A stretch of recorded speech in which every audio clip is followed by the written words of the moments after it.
There are some characters where how a person views that character ends up telling you more about them than the actual character in question.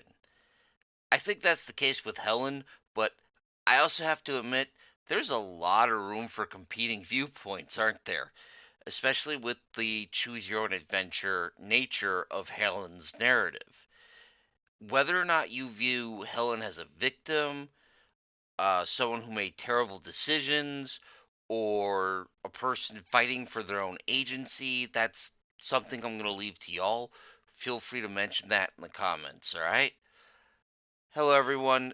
My name is Garvin, and I review books as well as talk about mythology on the internet. Today, we're concluding Helen's story, or stories, I should say. And if you haven't watched part 1 and 2 yet, I'm going to go ahead and tell you to go back and take a look at them before going forward here. Now, picking up from Helen leaving Sparta, according to the Kypria, it takes a couple of years for the Greeks to actually get to Troy, but they do get there. Shockingly enough, everyone does attempt to give peace a chance. The Greeks are very straightforward in an embassy led by Menelaus and Odysseus. Give Menelaus his wife and his treasure back, and we go home. The Trojans, for their part, are more than happy to give back the money, but they're fairly firm that Helen is staying in Troy.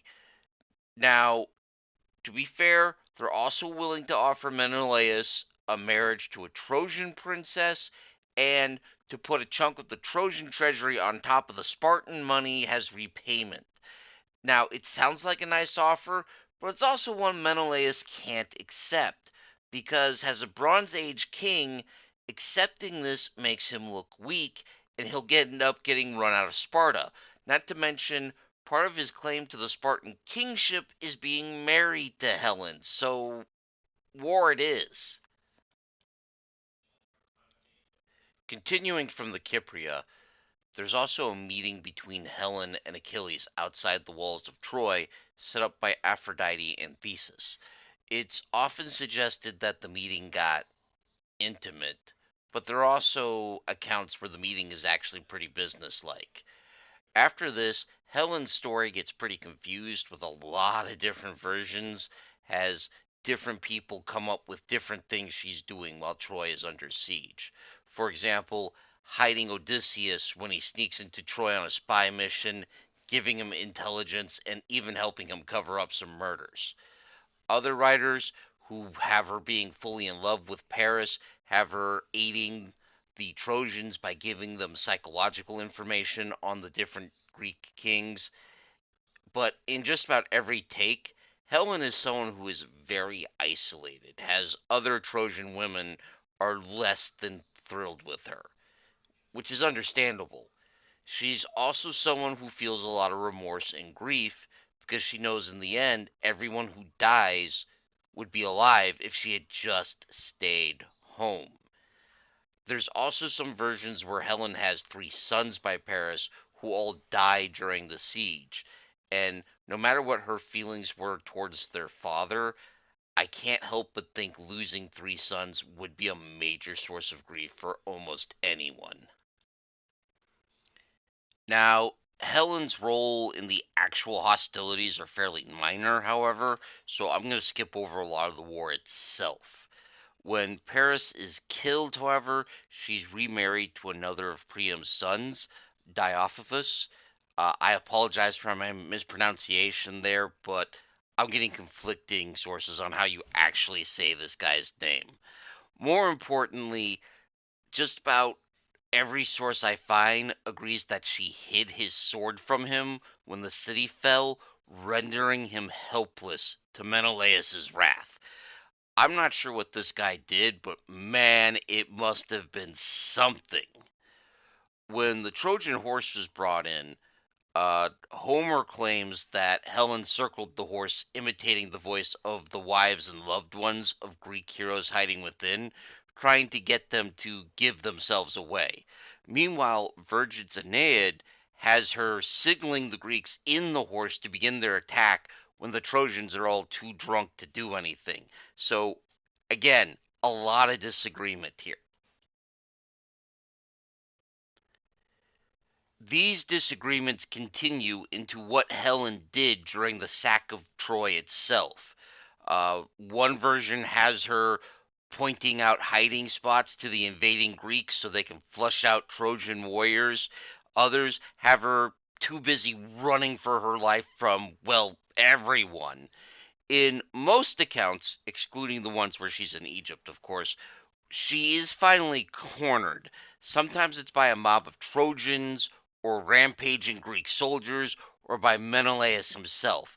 Often it's a combined group of all three, and to be fair, just about everyone has a grudge against her at this point. In just about every version I find where she gets cornered, they're out to kill her. And she gets out of it by stripping stark naked and daring them to do it.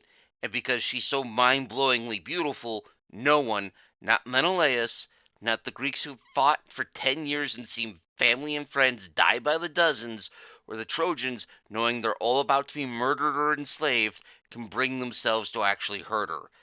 That's amazing. At this point, by the way, Helen is approaching about 40 years old and has spent the last 10 years in a city under siege.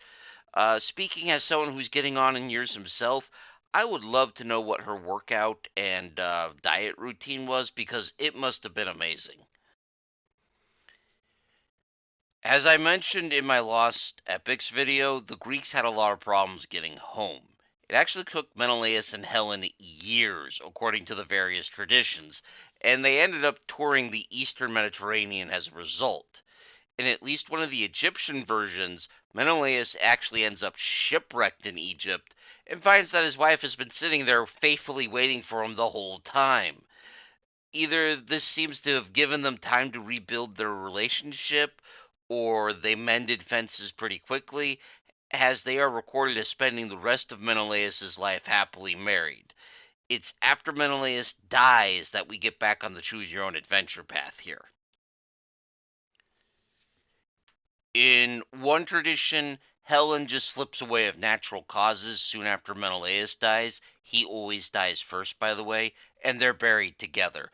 The kingship of Sparta is then taken up by one of their sons.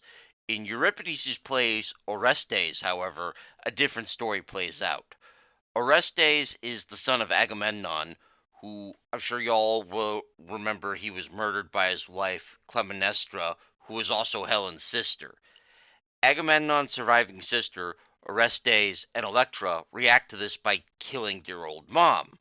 Orestes then figures, screw it, might as well follow up matricide with some aunt killing, only for Helen to vanish as he pulls out his sword, and Apollo to show up and declare that he has taken Helen up to Olympus to be made into a goddess. By the way, Hermione and Orestes should totally get married and rule Sparta together, thus decrees Apollo.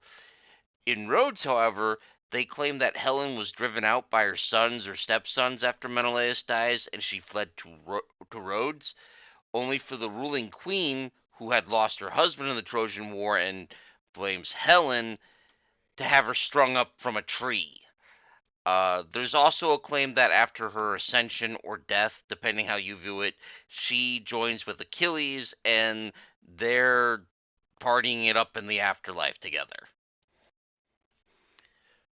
What's interesting to note is that there are a number of temples and shrines, especially around the old Spartan areas, devoted to Helen as a central figure in a cult of fertility, trees, and vegetation.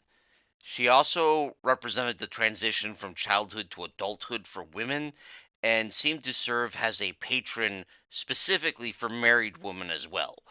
Herodotus would claim that the queen of King Aristoton was changed from an ugly woman to a shockingly beautiful one by Helen's direct divine intervention. There also seems to be a scholarly consensus that Helen was originally a goddess who got demoted to semi divine heroic figure, but in the old Greek world, these are soft categories, and the lines are very hazy and flexible between these two groups. Although it is possible that she got bumped down by the arrival of Aphrodite, which is kind of ironic, maybe. I will note that there were a lot of changes in the pantheon between the Mycenaean Greeks and the classical ones, and I'm just going to kind of leave that there. Well, I hope you enjoyed this last couple videos on Helen. If you did, please consider joining the Patreon. There's a link below, and I would always appreciate a like or a comment or even a subscribe if you enjoyed these videos. I'd like to give a special thank you to Big Steve, my top tier patron supporter. Thanks again, buddy. There's also a link to my book reviews with 7 years worth of content there. Our next video is actually going to be a companion piece by Clemenstra. I'm going to cover her story a little bit, and then we're going to move to Theseus, Achilles' mother. Until then, I hope you all stay safe, and as always, keep reading.